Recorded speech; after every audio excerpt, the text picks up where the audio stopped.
You guys know what time of year it is. Yeah, funny way to start a video. Straight to the point here. 2020, new bow season. New bows are coming out. Some new bows have already made their splash onto the market. So what better video for me to do than to show you guys the differences between some bows, but in a completely different way. The way the market likes to go. So thanks for tuning in for this video, and I hope you guys enjoy it because it's not going to be very long. It's going to be a quick little video just to kind of prove a point where you can still bow hunt and shoot archery for a pretty low price and still get high performance bows. So if you guys haven't already done it, hit that subscribe button because it's the only way we can grow this channel, the only way we can expand the horizons and possibly do some crazy stuff down the road. There is still that 1,000 subscriber giveaway, which will consist of a few little goodies that some of you guys may be very appreciative about. Some of you guys may be new, so it'll work out perfect. And at the end of the day, who wouldn't want $1,000, Jesus Christ, not that generous right now, but $100 gift card to Bass Pro, because at the end of the day, we're all sportsmen, and at some point or another, we all go to a Bass Pro. So let's just get on to the video and let's just start talking about some bows here. Now, you guys know last year or 2 years ago, I made a video in regards to what I shoot with and what gear I have, and I basically explained how you don't need to buy a brand new bow with a high-end company to get incredible results. For example, my very first bow was a Diamond Infinity Edge, I believe. Yeah, real iffy bow, real beginner's bow, whatever. But you know what? It showed me the ropes, basically. I got the hang of archery and shooting and working on the bows and everything like that. And then one day I saw on Kijiji, out of all places, my bow that I still have to this day, which is like probably now 2 years old, is my Hoyt Carbon Spider Turbo, which came out in 2014. I've thought about moving up to the RX1s or even the Helix, maybe RX3, but that bow there, I've tuned it so well that it's tuned into me and it's dialed perfectly, where if anything goes wrong, it's my fault. So that's just how, I guess you can say, if you're in the right mind, or in the right mindset, not right mind, but right mindset, you really don't need the brand new bow. So I got a few key notes here that I written down in a notepad here. And it's not about new bows. Obviously, you got Hoyt that has now come out with Hoyt RX4s and the Ultras and the Turbos. You got the new Axis from Hoyt, which is their kind of, I want to say, mid-range area, still pushing more so to the top of the line bow, just not their flagship, which is the RX series now, Redworks. Then you got the Matthews now with the VXR 28 and I believe the 32, if I'm correct, or 35. Correct me if I'm wrong down in the comments. I just quickly saw the new Matthews line.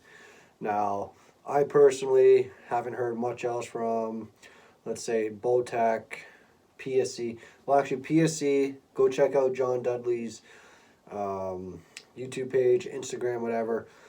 They actually he's now shooting with PSC, so he knows all the new line of what's coming out, or what is out, I really should say. I know there is one bow that's out, I just can't remember the name to it, nor the specs.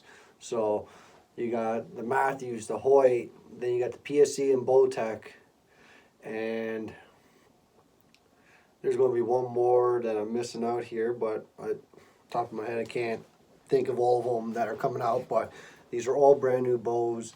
A lot of them are flagship. Then you got a few that are kind of your mid range, and then some lines actually do have their beginners range. And unlike some people who get a new bow every single year because they want the newest gear, there's people like me that stick to what they got until it's completely broken. They go new or newer even. So here are some bows which may actually surprise you guys with the specs from way back in 2014. I'll start off with first, we got Bear Agenda 6 and Agenda 7. Now, with them combined, they have a 6 to 7 inch brace height. As you can tell by the name, Agenda 6 is a 6-inch brace height. Agenda 7 is a 7-inch brace height. They are anywhere from 340 to 350 feet per second, a 32 axle to axle. They go from draw weight from anywhere from 50 to 70 pounds. They're actually 75% let off. So that's the Bear Agenda 6 and 7. Now we move into the Bowtech Carbon Overdrive, and that is 342 feet per second.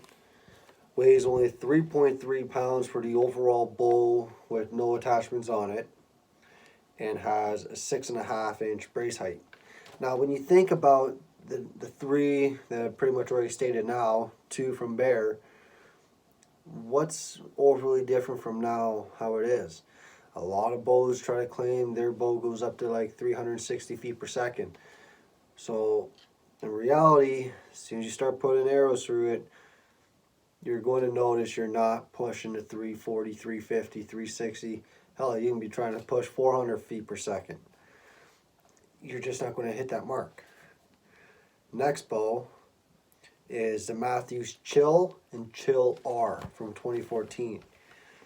They go around 7.5 brace height, 321 feet per second, 80% let off.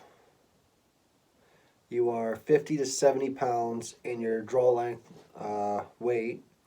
draw weight range, not length. 26 to 30 inch draw is their option. Now the Chill R is 342 feet per second, 6.5 inch brace, 33 axle to axle, and weighs only 3.95 pounds. Now my favorite bow, which is the bow I currently use, is a Hoyt Carbon Spider Turbo. I shoot this bow, so it was easy for me to jot down this information. It is a 6-inch brace, a 33 axle to axle, 342 feet per second, 4 pounds, and 80% let off.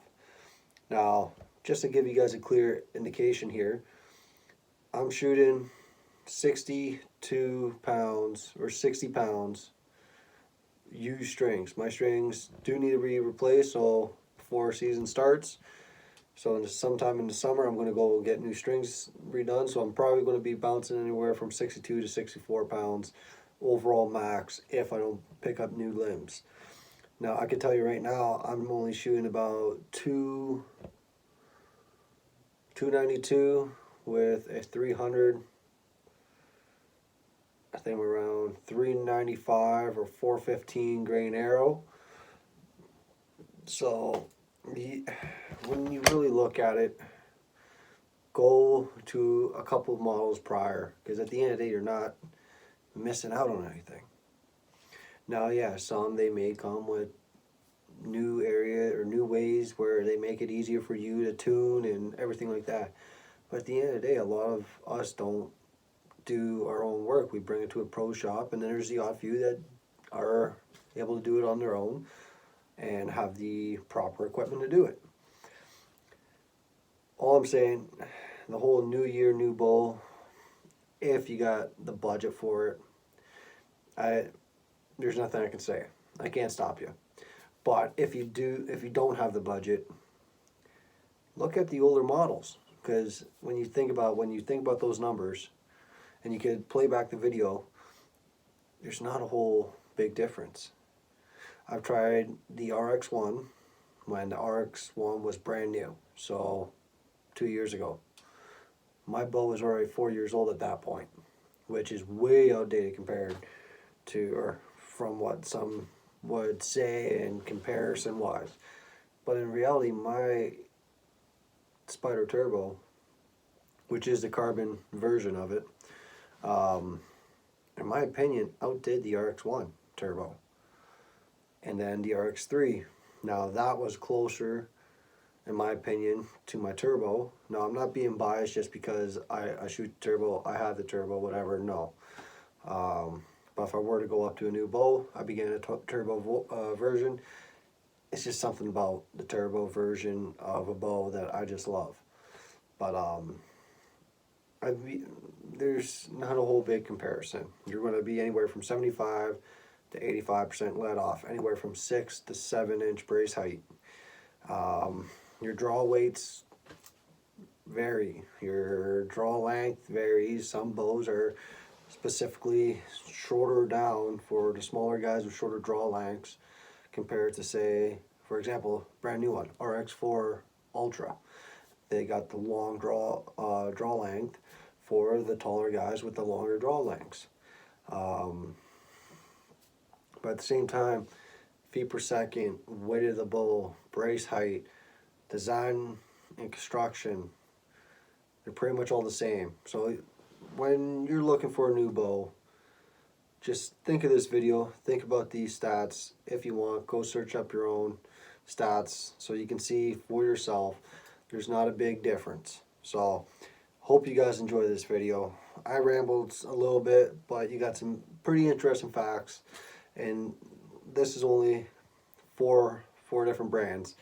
You could research a whole bunch more. So if you guys enjoyed this video, hit that like button down there, hit that subscribe button and that notification bell to be updated every time I upload a new video, and leave a comment down below what you guys are shooting and what you're thinking of going to, or if you're going to stay the same.